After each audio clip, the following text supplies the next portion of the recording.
Good morning, ladies and gentlemen.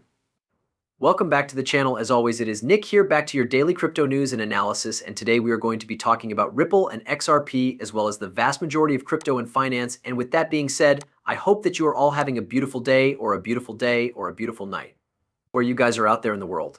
So over the course of the past few weeks, we have been witnessing a significant update concerning the emerging world of finance. When I say that, I mean that there have been a lot of these significant conversations taking place concerning digital assets, settlements, and new payment systems, and all of these conversations are pointing to one thing, which is CBDCs, right? At this juncture, CBDCs are something that everyone is familiar with. Despite the fact that we continue to witness a significant number of these major actors deceiving us, and we are going to go into that, there is one thing that I want you all to understand right now, and that is that CBDCs are occurring regardless of whether or not we are supporting them. How come I am saying that? Why am I aware of that? Well, the reason for this is because they have always had that strategy in mind, and they have already made significant progress in that direction. They will eventually succeed in achieving their goals, and they will do it step by step. Moreover, how am I able to know this? In any case, it is quite easy. Turn your attention back to the actions taken by the Federal Reserve. Please return to the actions that our government has been taking.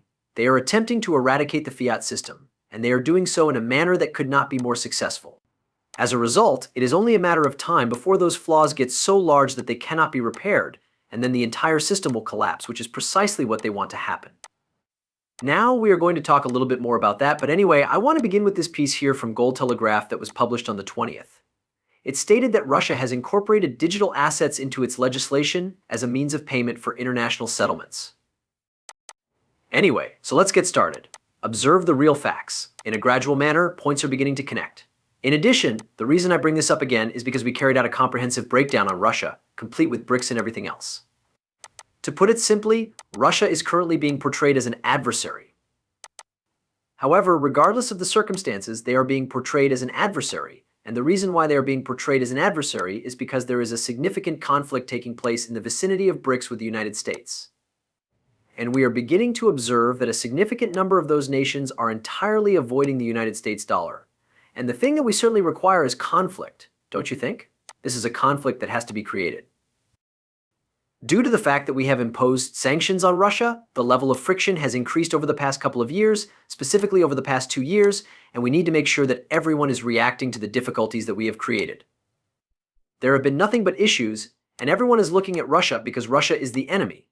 Russia is taking the spotlight.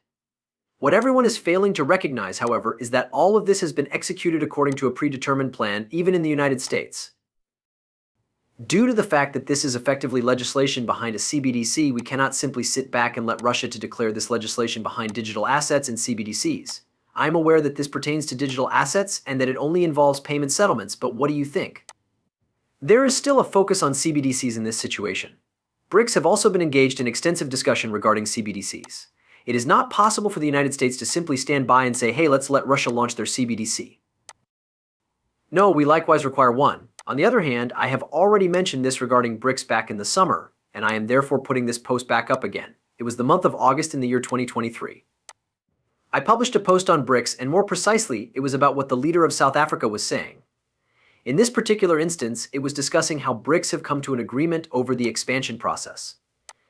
They were fast expanding, and I mentioned that there were substantial changes taking place. Too many people are unable to see the true situation at hand because they are oblivious to the fallacy of de-dollarization and the decline of the United States dollar, and even the United States itself. In the present moment, our global financial system is undergoing a comprehensive realignment.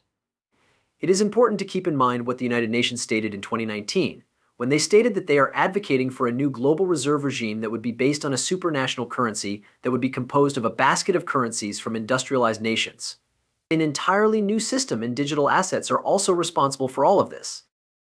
I've been putting all of my attention on this new system, which is currently in the process of being developed and will be dominated by digital utility assets. This, however, is being interpreted by everyone as the end of the United States dollar. The value of a new reserve currency is going to increase. But the issue is that we do not receive a new fiat reserve currency. This is the dilemma. We are not going to be able to obtain that. How come? Simply because the first attempt was unsuccessful. Rather of replacing something that has already failed, why try to make it even worse? It is important to keep in mind that the BRICS nations, their reserve currencies, or their currencies in general that would effectively become a reserve currency, are all collapsing as well. And this is due to the fact that the fiat system is flawed, and regardless of who is in charge of it, which means that whoever has their main currency serve as the reserve currency, it will still collapse, and it will continue to be a catastrophe. So what exactly do we require? In any case, we are in need of an entirely new monetary system, and it is going to be centered on gold, CBDCs, distributed ledger technology, and digital assets. Currently, when we consider this, is that correct? Is there anything that the Federal Reserve has just recently provided us with? We have this under control. For this, a big shout out goes. Go to 801_XRP. It is Jerome Powell, Chairman of the Federal Reserve, who is here. There is no truth in the assertion that we are now working on a CBDC in a top-secret laboratory and that we intend to reveal it to Congress at the appropriate time. The Federal Reserve Bank is not currently working on the creation of a digital dollar. Guess what, however? In the same way that they have been lying to us about the CPI data and inflation, and in the same way that they have been lying to us about the financial liquidity being extraordinarily robust back in 2023 when large banks began to fail, we are aware that this is a lie. And what? What else do you know? Despite this, banks continue to fail. I was wondering if it would be necessary for me to present you guys this article that was only recently created and discusses the reasons why regional banks continue to collapse repeatedly. This is in reference to New York City Ballet, which as of late has been having a difficult time regaining its momentum. The vast majority of these financial institutions are still in a period of time in which there is a significant lack of liquidity. However, the Federal Reserve will not come out and tell you that they are continuing to lie to you because they do not care about you or me in the same way that they do not care if you or I want a CBDC or not. They will continue to lie to you because they are going to keep lying to you. However, pay special attention to this. To Congress that you are going to wait for approval before the Federal Reserve does anything or launches anything. Yet individuals such as House Majority Whip Tom Emmer have stated that the Federal Reserve is either actively investigating or hiring personnel to explore the ramifications of a CBDC. If you could please shed any light on the current situation regarding a digital dollar, we would greatly appreciate it. Certainly, I believe that we have been quite open and honest about this matter. Nevertheless, I will make an effort to be more open and honest.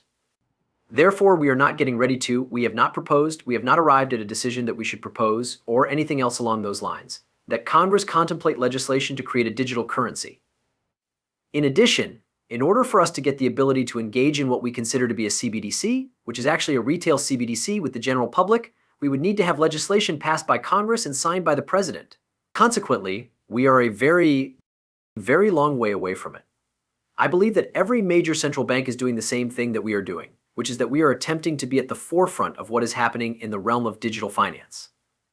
It also contains a great number of distinct regions. Furthermore, it has uses in the payment system as well as wholesale finance. Therefore, it is necessary for us to serve the general public. Over the past 5 or 6 years, these issues have moved to the forefront of the public's attention. It is necessary for us to have full awareness of all of that. It would be inaccurate to claim that we are working on a CBDC and then to say that we have a lab here where we have one and that we are going to just surprise Congress with it at the perfect time. In reality, we do have folks who are attempting to comprehend the things that are. Not only do we not, but I have not, in my own opinion, come to the conclusion that I believe this is something that the United States of America ought to be doing. To tell you the truth, I believe that it is something that we need to be and that we need to comprehend. And there are individuals within our organization that are keeping up with that as a component of the larger payments landscape. From my perspective, it is the way I would describe it. When we hear this, it is wonderful, and it is wonderful. At first glance, it appears as though they are not working on a CBDC. Do you agree that this is what the majority of people will believe? When we look at the headlines, we will see reports in the mainstream media that say, hey, the Federal